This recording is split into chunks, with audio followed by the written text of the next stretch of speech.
afurtamii tokko lakkoofsa 41 irra kan jiru dubbisa. 41 irra kan jiru.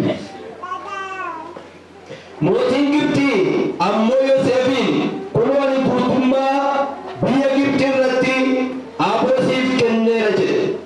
Kana booddee mootiin Gibxi amartii mallattoo isaa harka isaatti baasee harka Yoosefitti hin kaa'e. Uffata quncee talbaa irraa hojjetames isatti hin kaa'eefi. Ameen. Yaa Waaqayyo galanni siif haa ta'u. Bara baraan maqaan kee haa ulfaatu. Namoonni ganama barii kana dubbii kana ga'uudhaaf iddoo kana dhufan kun gurra qalbii isaanii ati baneef. Dhageetti saba kanaatti dubbadhu. Hamaan maqaa gooftaa Yesuusiin saba kana gidduudhaa rukutamu. Humni dukkanaa hidhamu. Sagalee keetti dubbadhu. Si dhageenya maqaa gooftaa Yesuusiin. Ameen. Sagalee Waaqayyo daqiiqaa muraasa akka isinitti lallabuuf mata duree fudhadhe mul'ati galamaa kanaatti nafu. Yoosef maatii abbaa isaa keessaa ijoolleen abbaa Yoosef meeqa? 12 turan. Ijoollee 12 keessaa Yoosef isa kamidha? Isa dhumaa jedha. Isa dhumaa keessaa ijoollee kana 12 tuni fuula abbaa isaanii dura yeroo hundumaa hin deddeebi'u. Isa guddisuu kanatti Waaqayyo immoo galgala utuu inni rafuu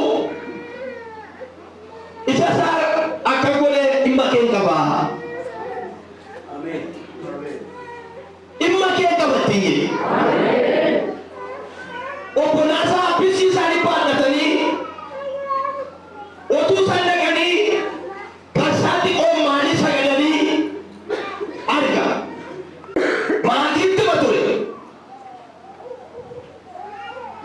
Gaafa inni maatiin taasa'u afaan kee dabaluu mucaanana jaanjaniin dubbatanii uma dubbadhaa. Jaanjaniin haasa'anii jaanjechuutu sirra jira. Dubbachuun qabdu ittiin jedha. Danaasaa narra dhufe waan ta'eef. Baay'ee natti baddoo kana gaafa dubbisu. Amma maala sabbaasitti dabale. Akka isaan sagadan godhe, akka isaan gugguufan godhe. Amma deebi'ee isin karaa jirtu. Amma yoo isin akka waa'ee gugguufuu kirikiri kaasaa hin ta'e. Amma iyyuu natti mul'ata jira nangaa baay'ee natti argamaa jira.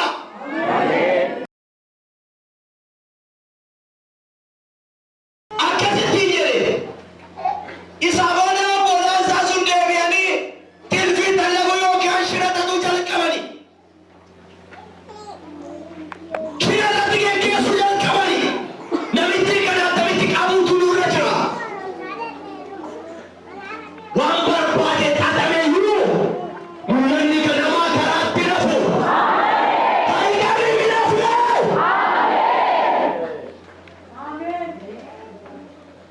Hintadani akka inni ba'ee raafoomleef taatani akka inni hin dubbanne. Namichi kun waan isin dhibu abjuu argee dubbata malee waan goone waan biraa hin hojjenne biyya irratti akka biraa hin dubbanne abbaan afaan isaa tabjuu hime obbolaan tabjuu hime yaa warra abjuu himuudhaaf wanti namaa hiitanii abjuu ganamaa karaatti nafu'e. Inni gaafa Waaqayyo siin jedhe inni gaafa Waaqayyo siin taasise hin hafu.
Kanaaf Yoosef eenyaan abbaan abjuun dhufeeran jalisu maattis bakkeedha. Maattis maattis warri sun olaatisu maalan gaafanni maal fuudhee bira gaaran galaa fuudhee bira gaaraa kaayi waan isaan nyaata waan gongooti ilaamee inni sirka jiru guddee jimaadha ilaamee nama nana namichi mana kee keeru nama jimaadha ibsiin asuma keera affaanyiin asuma keera dulatiin asuma keera kurtiin asuma keera suufiin asuma keera caammaan asuma keera namichi mana keessa kun jiru kun salphaan seenaa nama cimaadha nama cimaa nama cimaatu mana keenya gale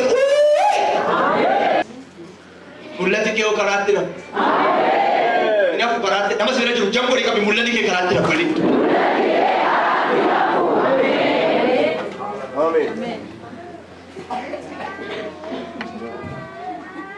isa booda hin dhufte baanatu biyya isaatti gurguru biyya Gibxitti gurguru birrii meeqaan birrii meeqa birrii digdamaa gurgure Yoosefin kan gooftama birrii 10 caalchisan namitti isheen dhufte lammaffii nama gurguruu jalqabde ijoollee aangootu jalqabe nama gurguru baay'ee dhiba baay'ee macaafa qulqulluu kana gaafan dubbadhu isa booda namitti kana birrii namatti gurguraan namichi gaange lafa kee namas biyya sana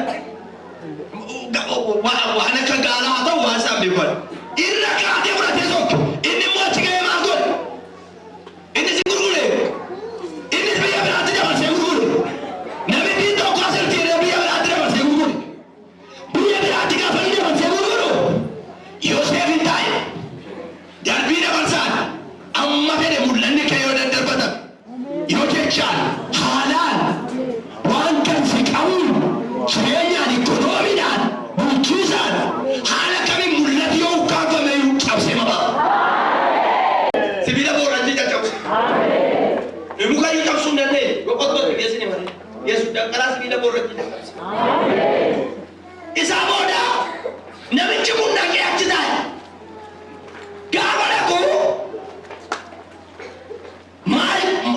mana mootiitti qala biraa namni inni sila kaleanii ammayyuu si biraa namni barana si biraa hafa garuu qabi nama si bira jiru kan kanaan durani si biraa namni yoo ta'e inni si adi'u har'a guyyaa har'aa qabadanii guyyaa har'aa kaasee amma sa'aatii kana booda si immoo biraa hafeeranii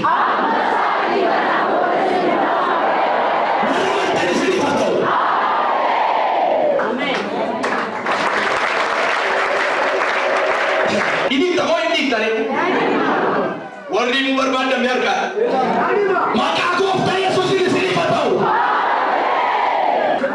wah mana kira tu dia tahu wah wajib dia cari yang diri dia apa di sana nak kerja tiga nama orang pulang ke mereka Haleluya orang mantap wajib ada dia lah bersurat kisah tu dia kumala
Saboda malaikat tidak jadi juara malaikat. Acil Joseph. manni isaa darra kaateetu hidhattoonni ol galaa'e. Fincaan xiqqaa geessus.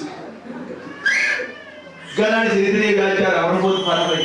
Ganaan dhufu ana malee abjuun hin qabu hin danda'amu. Naam maleera. Bishaan irraa booddee jira. Ana amaluu ta'e maqaa keessa naati. Tatii duratti godhama jira. Tatii duratti godhama jira. Ati darbatee naqate jira. Nafuudha iddoo naqateera. Ani moo'eera. Waaqayyo na kaaseera yaayyaa dubbata. Achooduu waamiteera. Addunyaa kana fedha.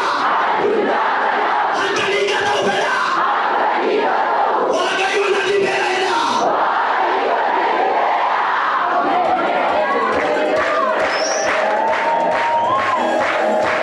Kana achooduu waamiti. Sadarkaa addunyaatti galteettan. Amen. Ameen. Dhufee yoo ta'e qabu kana. Kanadha. Namni kana qabu gadi. Egaa akka mootii Gibxiitti dubbatta. Barana nama ciccimaatti dubbatta. Ameerikaa wayyo. Deemu. Ati kan itti dubbataa. Deemu godhatee ka'ee. Inni gadhiisi siin jedha waaqayyo naan. Lakkii gadhiisi. Hinditi. Hinditi. Jaaffaa ga'e. Si'a ja'a dubbatee. Hinditi. Obbofatee ba'a. Mana mootii. Si'a ga'u waaqayyo. Loltoota isaa warra jajjaboo qaba waaqayyo. Yeroo suma hanqaasise waaqayyo ta'e lafa inni itti qabee gombisaa isaa. Waaqayyo kan qilleensa walitti qabee kaa'atu beeku gombisaa isaatti akka inni galu. Waaqayyo gombisaa isaatti qilleensa gashaa. Mee qilleensa qaba daandisiisaa.